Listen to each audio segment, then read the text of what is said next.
In this video, I'm going to be talking about my hands-on impressions for Atlas Fallen. Recently, we were given the opportunity to check out a press preview version of this game. This is sort of an action RPG, open-world action RPG that's coming to Xbox Series X and S, PlayStation 5, and Microsoft Windows on May 16th of this year, so just around the corner, just a couple months away. Before I get into my impressions, though, I kind of want to just give you a general synopsis of the idea behind this game, the story, the setting, etc. So you're basically this person who can wield a gauntlet, and this gauntlet is a very powerful artifact that was used in a war some time ago that was not wielded properly. And because it wasn't wielded properly, you have sand all over this world. It was buried in sand, and so you're seeing these ruins of this, previous empire, whatever you want to call it, civilization that was buried beneath the sand when this thing went wrong. And now you're wielding it, hoping to erase that mistake and to kind of change things and not repeat that mistake again. So that's sort of the driving motivation of the game, and as you play the game, you're going to be upgrading this gauntlet in order to have more effect, being able to raise things higher, being able to interact with the environment in different ways, and sort of just improve your general gameplay experience, kind of in a Metroidvania type way. So first, let's talk about the setting of this game, the world buried in sand, the buildings kind of broken down, and all these ruins. This is a pretty common theme for Deck 13, the developer of this game. They did this pretty thoroughly in The Surge and The Surge 2. It was a world that was in ruins after cataclysmic events, so this seems to be a theme with their games. They've done that again here. I do think this sand environment is a bit more compelling than the sort of half sci-fi nature of The Surge if you do a direct comparison to those games, but I don't think it's a very compelling environment in general. One of the things that make RPGs so compelling, particularly fantasy RPGs in my opinion, is the bright colors and the nature of high fantasy and, seeing things in a bright color scheme, having a lot of variety of different colors. You really don't see that in this game, at least in the press preview demo we have. We know that there are different biomes, so perhaps there are other, things that we'll see that will change that opinion. But if you're just talking about what we were able to explore during the demo, it's not very compelling. You just have this large orange-brown landscape that's kind of half broken everywhere, and it doesn't really motivate you to go explore it. Kind of piggybacking off that thought, there is a sort of a weird itemization in this game because there really isn't armor or weapons that you get. It seems like there will probably be armor sets based on what I've seen so far in the game. You'll pick up like a complete armor set and you can upgrade that, but it doesn't feel like you're picking up pieces of armor. And the weapons that you have, I think there are only 2 or 3 weapons in the game, and you manipulate the way they act in combat with skills and things like that, and you'll find those throughout exploration. But there isn't like a lot of loot or things to find, and most of the time when you're exploring, you're either just finding currency to spend or items that you can sell for currency. So the game doesn't really push you to explore through its itemization either. It has rather weak itemization from what I've seen so far. So coupled with the kind of same-ish looking environment and the weak itemization, you don't really feel as compelled to explore that much. Now, I will say, though, that the movement feels really fluid and natural. It feels really great. Sliding along in the sand feels good. Jumping feels good. Dodging feels good. The actual movement of your character feels really good in this game. And that adds to the exploration of the game, though. Like, you feel like you want to kind of like parkour with your character a bit. It's fun to do that. I just wish there was a better environment to do it in and there was more reason to do it. But the character movement itself feels really smooth, feels really natural. I really, really like that aspect. They nailed the movement of the character, which can be a sore point in some games. Definitely not the case here. And something that was really great to see while you're zipping around this landscape, this huge open world at a very high pace, is that the performance of the game seemed to handle really, really well, in my opinion. I was playing on high settings at 1440p, staying above 60 FPS 99% of the time.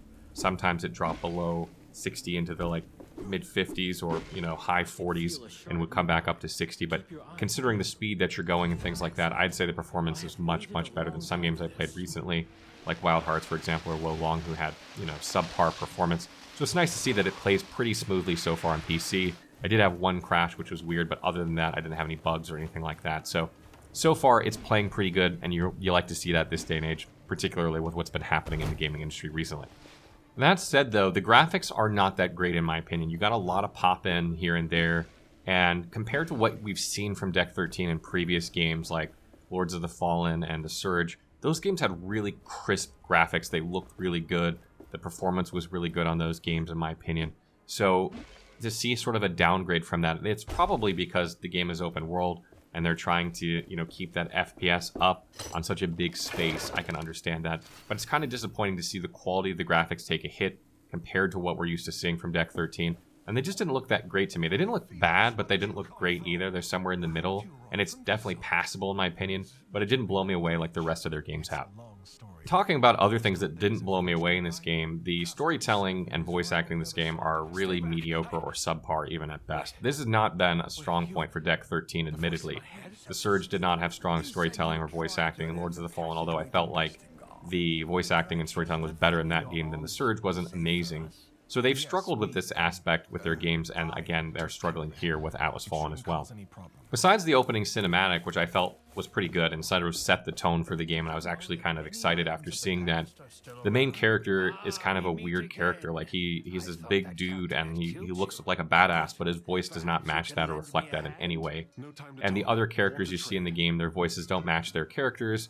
It's weird because you sort of have this, like, I don't know, ruined fantasy setting of this game, but you have these like very American accents that seem very out of place, especially after the opening cinematic is in this like deep British accent. So I'm sort of confused by why they picked certain voice actors for certain characters, and you know why some of them have accents but the other ones just don't seem to make sense. And it's kind of all over the place, and when you couple that with like quests that seem unimportant, don't really add much to the game, that are very uninspired, it doesn't make the game like push you forward because you want to find out what happens in the story, which is kind of disappointing. Admittedly, it's not something I was really expecting from Deck 13. I wasn't expecting a strong story based on their previous performances. It's just like, I feel like this is even a step back from what they've normally done, which is why I mention it here.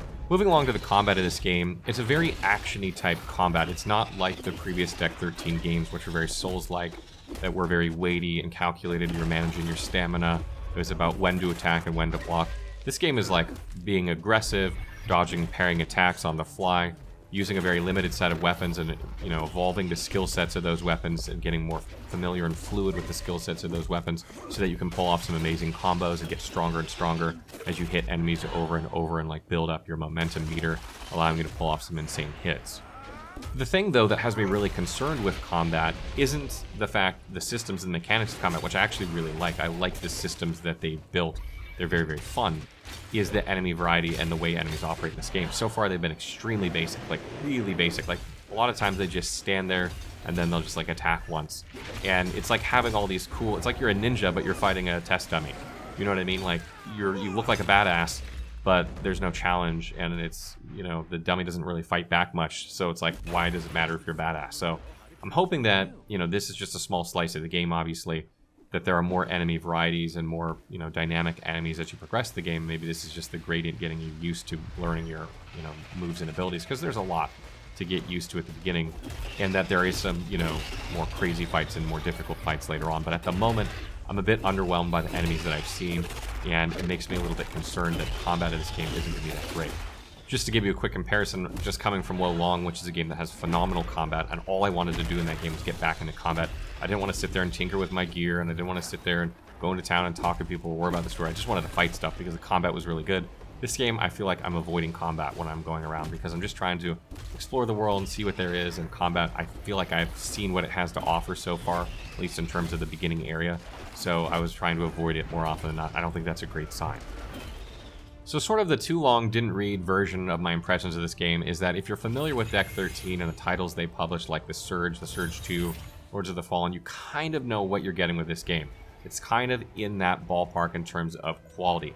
Those games, in my opinion, were like AA gameplay games with AAA production value. That's what I think that Deck 13 has been putting out throughout, you know, the last 5 to 7 years, something like that. And I think Atlas Fallen is going to fall somewhere in that as well. Those things being said, I'm still looking forward to Atlas Fallen, but I would say I'm a little bit more cautious about the title than I was before. I was a lot more optimistic seeing previous previews, having not played the game. It looked a bit of a change of direction for Deck 13 in terms of with a kind of semi-open world feel to the game, just not something they normally do. So I was really, you know, kind of hoping for a bit more than what I've seen so far. And I will say, if the game stays similar and plays similarly to the way it's played so far throughout the whole course of the game, I'll be very disappointed in this title. So I'm hoping that there are just things I haven't seen yet, mechanics that open up that really make things a bit more dynamic. So I hope that's there, but I'm kind of cautiously, you know, worried that maybe it's not. So that's kind of where we're at right now. So now, having seen more gameplay of this game, what do you guys think so far? Do you think I'm crazy here, or am I way off? What do you guys see when you look at this game?